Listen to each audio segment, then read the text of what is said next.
મસ્ત મસ્ત ડ્રેસ પહેરીને તૈયાર થઈ ગઈ. પછી તો હું સોડી લીધો સાંડલો ને પૂરી લીધો હતો, થઈ ગઈ મસ્ત મસ્ત ની રેડી. અરે હું કેવી લાગુ છું જરા કોમેન્ટમાં કહી દેજો.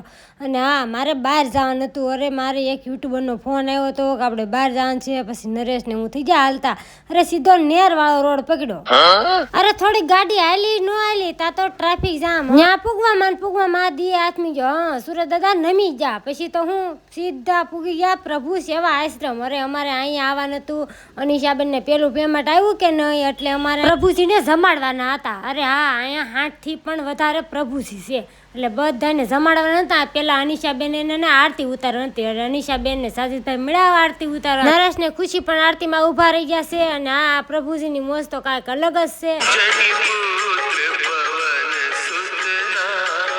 આરતી પૂરી થઈ એટલે બધાને જમવા બેહારી દીધા. હા, અહીંયા લોકોને બધાની બહુ ધ્યાન રાખે છે. અરે રસ્તે જે મન બુદ્ધિનું રખડતું હોય, નિરાધાર હોય, એ લોકોને અહીંયા લઈ આવીને સેવા કરીને હાજા કરીને સીધા એની ઘેરે રિકવર કરે છે. ને હા, અહીંનું બધું હેડલિંગ સંગીતાબેન લાઠિયા કરે છે. અરે અમે આવ્યા પણ સંગીતાબેન ગામડે ગયેલા હતા. અરે આ પરથી એક ઘડિયા નો હસવાય, પણ સંગીતાબેન 60 જણાને હાસવે છે. પછી તો હું અનિશાબેન ને ટાટા બાય બાય કરી દીધા, મિસ પિન્ટુ ને પણ ટાટા બાય બાય કરી દીધા. પછી મારે કાર્તિક નિખિલને લેવા જવાનું હતું. અરે બહુ મસ્તનું આશ્રમ, જે કોઈને સેવા કરવાનું મન થાય પ્રભુ સેવા આશ્રમમાં આવી જાજો. અહીંયા બધી સુવિધા હોય છે, એમ્બ્યુલન્સ શીખે.